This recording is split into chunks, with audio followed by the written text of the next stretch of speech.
Welcome in, track and field family and track and field supporters. Coach Little here to talk a little bit about yesterday, the regional track championship down in Danville. A long day, but certainly an exciting day and a good day for our track and field program.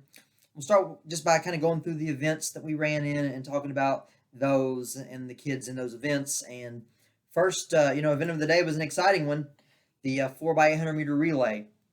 So for each event in the regional meet, you come in with a seed time or a seed distance. So they basically rank you ahead of time. Sometimes it matters, sometimes it doesn't. Sometimes if they have more than one heat, they put all the quicker kids in the last heat, and the not so fast ones in the earlier heats. So it's designed to make the competition better, I think. But anyway, so we were seated or ranked fourth in the 4x8, and that's solely on our time. I think, Danville had the number one seed at 8:54. Trimble County had the number two seed at 9 minutes. Sayre, the number three seed at 9:02, and we were number four at 9:08. And that's just your basically your best time of the season. So we come in the 4x8 ranked fourth, and of course, as I've mentioned before in track and field, they take the first and second place teams automatically go to state. So that's how you automatically get to go. After that, you have to wait until all the regions are complete, and then they have 10 what they call at-large bids. So they basically take out all the first and second place kids, and then they just put a list together of throughout the whole state in Class A of the times or the distances, and they pull out the top 10, and those kids get to go to state with an at-large bid. So obviously, if you can get an automatic bid, you don't have to wait around, you don't have to worry about it. So anyway, we were looking, really for that second place spot, but we knew it'd be challenging. Our goal was to hopefully run around the 9 minute mark, and hope that our competition maybe was around that mark as well. Maybe had a little bit of an off day to make it competitive and give us a chance. So we start out, and I feel like a lot of teams put one of their really fast runners in the first heat, and there were 7 teams in the 4x8, and Matt really had to step it up and hang in there with some of those fast guys, and did so. And I think when he handed off to Connor, we were sitting in third place.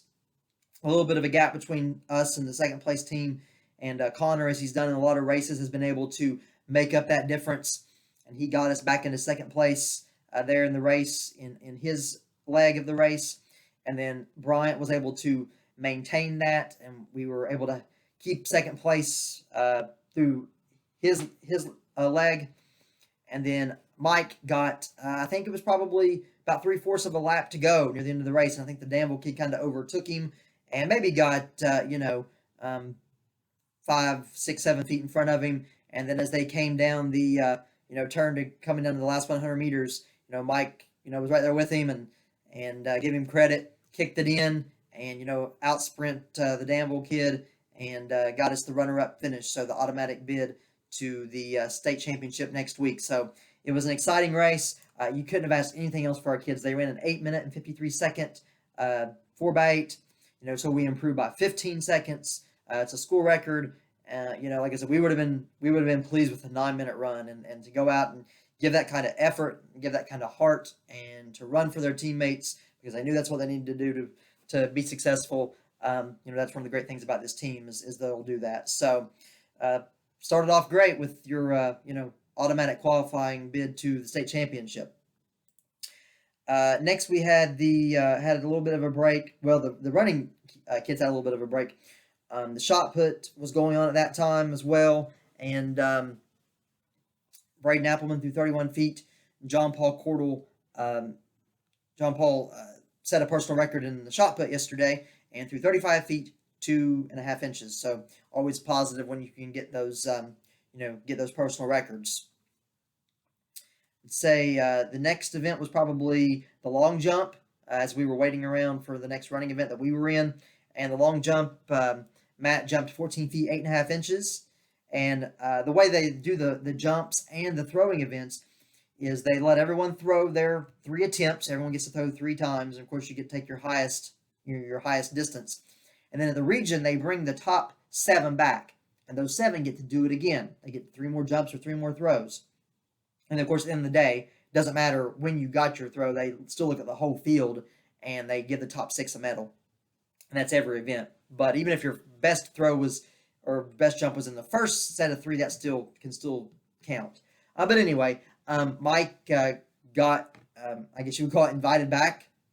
He was one of the top 7 in the long jump, and that was a good thing because he had a better jump in his second set of jumps, and he jumped 17 feet 2 inches, and he finished 6th place. So a medal for Mike in the long jump. And Matt and Mike doing the long jump, we just put them in there 3 or 4 meets ago. I just wanted to see how they did.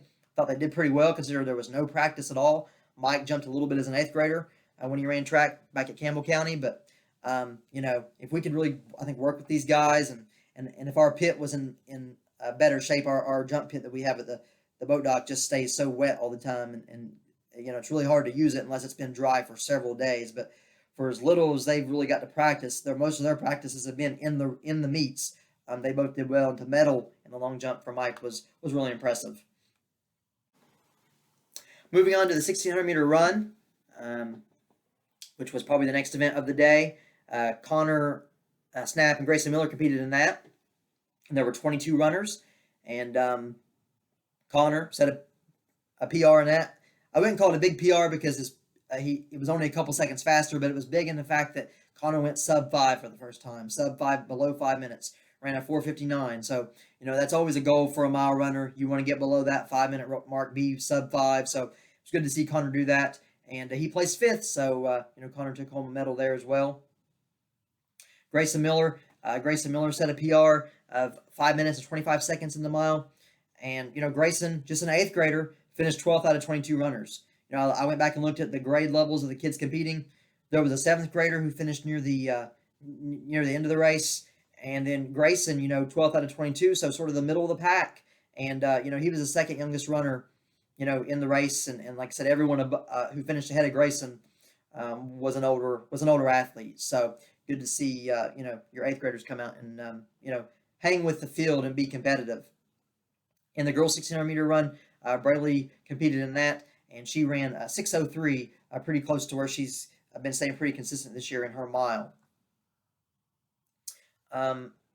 Moving on to the 800-meter run, Connor Snap ran 2:15.3 in that, and Mike Jones ran 2:25.8 in that. Not their best time. Actually, Connor was about 4 seconds off of his personal best there. Matt was about 5 seconds off. But, I think with Connor, he had obviously expended a lot of energy on the 4x8, and then a lot more energy there on the mile with running sub-5. And I'd say he just didn't have much left in the tank. Probably the same with Mike. Mike gave that all in the 4x8, and then had to go do the long jump, and then had to go do more long jumping because he got called back to be able to do more jumps. So I just say by the 800-meter run, those guys have already done a couple of events, and just probably didn't have a lot of energy left, but still went out there and competed hard, and that's what we like to see. Next was probably the discus, finished up, and some good things with the discus. John Paul and Braden both got called back, so they were both in the top 7. Had top 7 throws, got called back, and Braden threw 101 feet 2 inches. That was a PR. His prior best throw was 88 feet and something. So big PR by Braden. And John Paul threw 102 feet, and that was good enough for 6th place. So another medal there from John Paul in the discus force. And then one of the last event, I guess, of the day for us was the 3,200-meter run in both the girls and the boys. That's 2 miles. And Bryant Curtis, again, especially if you're a young 2-miler, one of your goals, I think, is to go sub-11, below 11 minutes. And, Bryant's prior best time was 11:11 in the 2-mile. He went out and shaved off about 14 seconds there and ran a 10:57. So big PR from Bryant, finished 3rd and medaled. Matt Jones ran an 11:17. That was a personal best for him. Finished 4th in the 2-mile, again, to get a medal for us. And then on the girls' side, Braley Curtis ran a 13:05. Close there to that runner-up spot. I think the other girl finished about 4 seconds ahead of her. I think, Braley just kind of ran out of steam there at the end, but finished in 3rd place and got a medal. And, the 4x8 team is the only automatic qualifiers that we have. We we think that Braley has a good chance to qualify in the 2 mile. We have to wait and see. We'll have to wait till all the regions are finished, which won't be till Saturday. But I do think Braley should have a pretty good chance to qualify. Bryant, I think it's going to be right on the bubble, right on the edge. I've looked at the regions that have already ran, so I kind of know what they're looking at time-wise, what those kids have ran.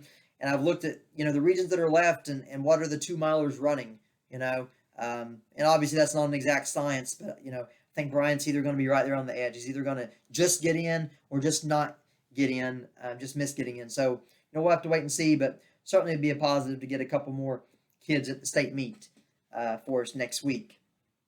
So, I feel like almost everybody I talked about either medaled or they had a PR. And we continue to stress, and always have stressed, personal improvement. Get those PRs. That shows that you're improving, shows you're getting better. And if you continue to improve and get better, good things are going to happen. And, we medaled in 7 events yesterday.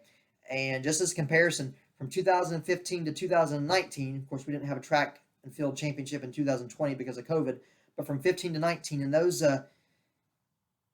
5 years, we collected 7 medals. We had 7 medalists in 5 years. And then in yesterday alone, we matched that and had 7 in one day, medaled in 7 events. So I think that certainly shows improvement in the program and the direction that we're wanting to go. We've seen throughout the year, a lot of personal records, a lot of school records, and those things are I think showing the direction of the program. So it was a good day for Augusta track and field. And like I said, we'll just have to wait and kind of see exactly how many, if we get anyone else in the state meet. But the state meet is next Thursday, June 10th. That is at the University of Kentucky Track and Field Complex. It's a really nice facility. I'm excited for our guys that qualify to get to run there and to get to be in that facility, because I think it's a good experience there to be in that college atmosphere and around around those types of facilities. So I think that's going to do it for us today. I just wanted to obviously update us on the region and again just talk about the improvement that we're seeing within the program and the good things that's going on here. And we may come back on and talk after the state meet, but this is a little bit later of a state meet, I feel like, for track and field, and maybe it's because we don't get to go every year. I should probably mention we've only sent 2 events or 2 kids to the state before. Cameron Snap in the mile, Stephen Cordell in the shot put. That's it. So even if no one else goes, we're sending 4 kids this year because it's a relay. So 4 kids going to the state meet is still more than we've sent total since 2015. Of course, whenever I mention that, I do have to mention that we did have some girls in the 1970s who qualified for the state track and field meet, and they had some pretty good teams in the 70s, so we don't want to forget about them.